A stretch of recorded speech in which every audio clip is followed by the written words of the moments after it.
Hello everybody, welcome back to my Photoshop show, tips, tricks, and tutorials.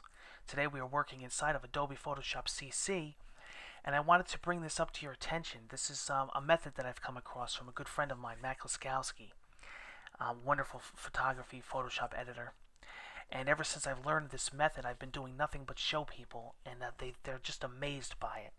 It's concerning dodging and burning, and it really opens up so much when it comes to it and really helps people understand the method so much better.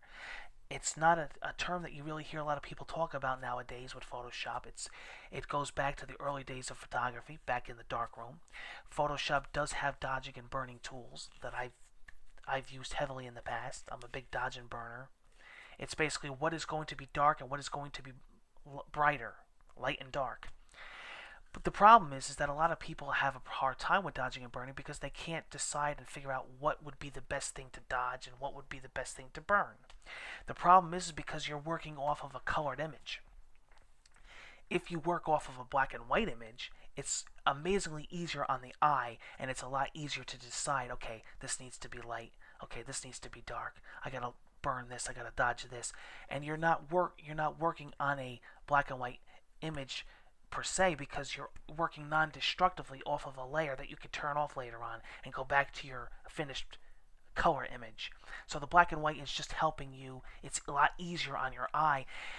And I've showed Photoshop editors this and image designers, and they said to me, Sean, it really does work. It's so much easier to see what could be dodged and what could be burned by using that desaturated layer. So we're going to Command or Control J, depending on if you're on a Mac or PC. Oops. I am on a Mac. So what we are going to do is we duplicated the layer. So we are going to go to Image, Adjustments, Desaturate to take that color out.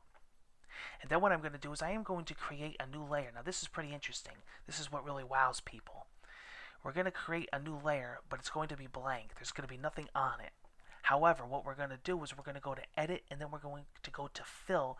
And we're going to put a 50% gray layer over that image. We're going to hide it by switching the blend mode to Overlay. What does that do? Well, what that does is that actually is like a placeholder. You're going to do your image editing, your dodging and burning on this layer.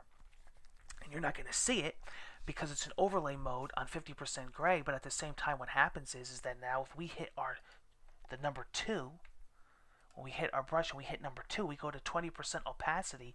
That's going to help us with our dodging and burning. We're going to be able to really have a lot of control because we're on such a low opacity brush with a 50% gray layer. We're going to be able to build up the effect. So the more you click, the more the effect is going to be. So we're going to do D and X. X for white, D for black. We're going to switch our brush to D for black.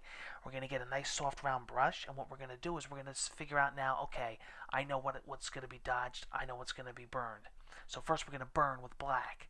The first thing I like to do is take attention off of bright whites. I like to tone them down so it's easier on the eye. So I'm going to do the close. Now exactly what I said before, because we're working in a 20% opacity brush, we can build this effect up. Every time you click, it's going to build the effect up again.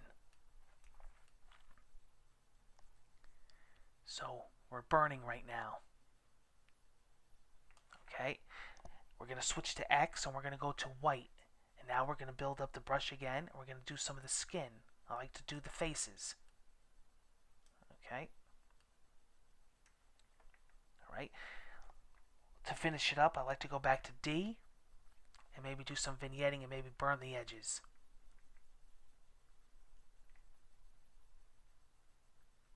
There's a nice effect there.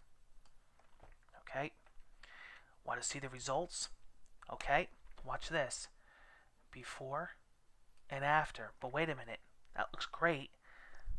You know, if you want to go back and do your tweaks, you can build up the brush again. You're working off a 20% opacity brush, so there's no reason why you can't go back and add more effects. But if you're happy with what you like, go back to your original color image. All you do is you hit the middle layer here with the black and white layer. There you go. Now watch this. Here's the actual work we did. So before after.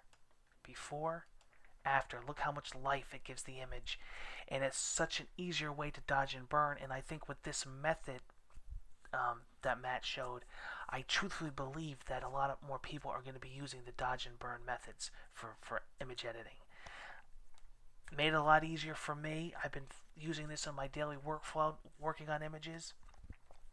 I love it. I've been sharing it with other people. They seem to really enjoy it. It's worked out very well for them as well. Thanks for joining me. Hope to see you again soon on the next episode. Take care, everyone.